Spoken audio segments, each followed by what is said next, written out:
Comrades and friends, this is truly a historic occasion.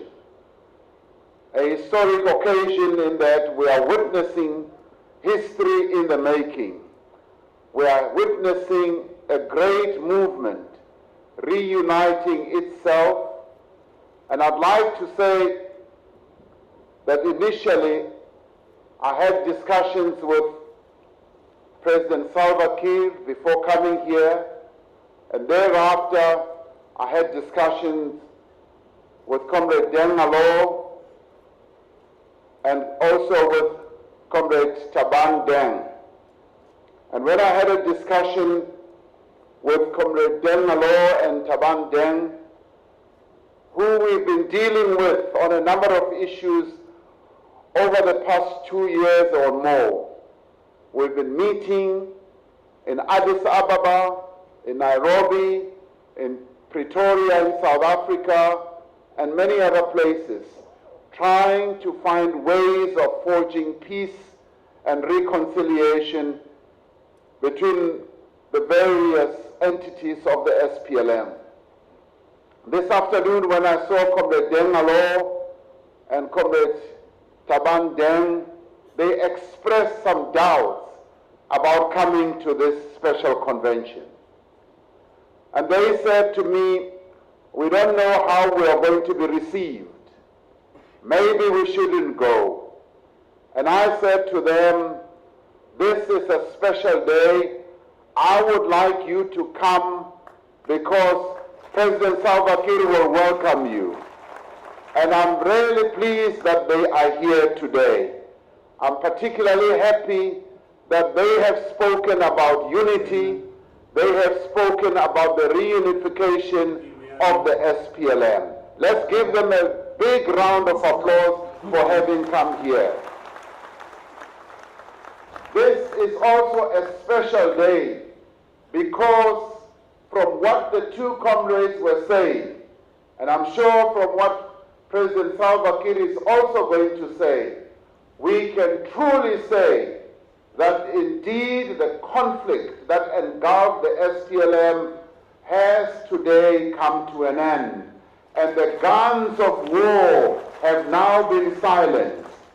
Comrade Taban himself said, there is no more going to war, which means that there is a permanent ceasefire coming from his mouth. And I think we should applaud that and say thank you to the leadership that finally we can say, yes, South Sudan is now marching to peace, marching to the end of conflict and strife. And this is being demonstrated by the presence of these two comrades who are here. The vision that is contained in the Arusha Agreement, signed by the leaders of the SPLM, is a vision that can take this country forward.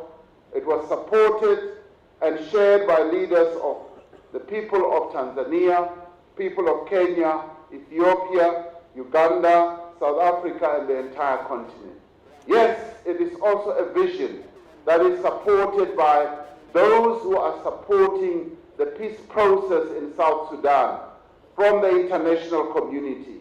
The international community must be applauded for the tremendous role that it has played in bringing South Sudan where we are today. Let us also give them a round of applause because they have had the interest of South Sudan at heart. Your people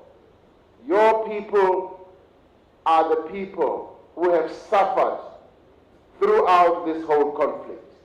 And today we honor you. Today we applaud you as a visionary leadership that is saying, we want to bring the end to the war, we want to bring an end to conflict, and you want to put the interests of the people of South Sudan ahead for the sectional interests of individuals. And that is what we want to applaud.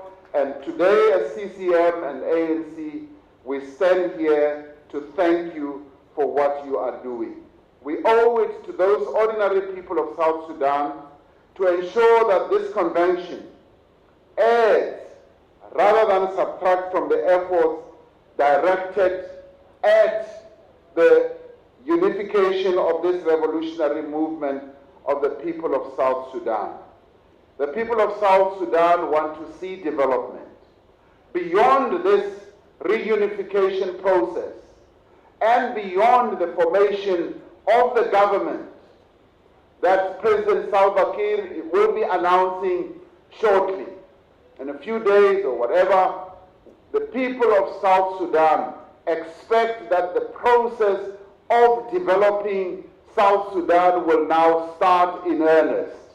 The people of South Sudan expect that the leaders that are going to be put into key positions are going to work for the people of South Sudan and not for themselves or their own pockets.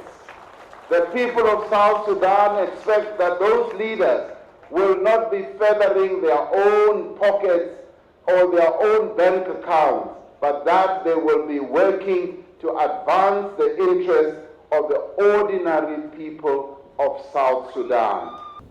This extraordinary convention is convened to deliberate and approve the amendment of the SPLM Constitution and the Manifesto. The Arusha Reunification Agreement has been incorporated into the Constitution and other basic documents with the overall objective of revitalizing the Sudan People's Liberation Movement and ensuring its registration as required by the Political Party Act 2012. Before I proceed with my statement, I would like to take this opportunity and in the spirit of Arusha Agreement to sincerely apologize before the people of South Sudan. And because of the unnecessary and unbearable sufferings you, the people of South Sudan, and our beloved country have gone through in the last 24 months. These 24 months have been the longest and most difficult of my journey, the difficult months of my journey. Let me tell you, comrades, that I have, as a Christian, reconciled with myself.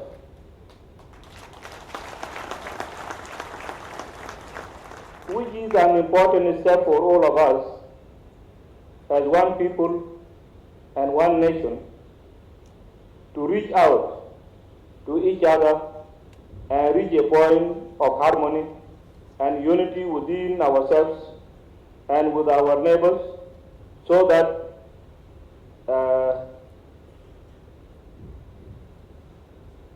we make this extraordinary convention to be the historic and turning point at which to launch the process of national healing, forgiveness, truth and reconciliation within the overall framework of justice and accountability for our own actions as leaders of this great country, South Sudan.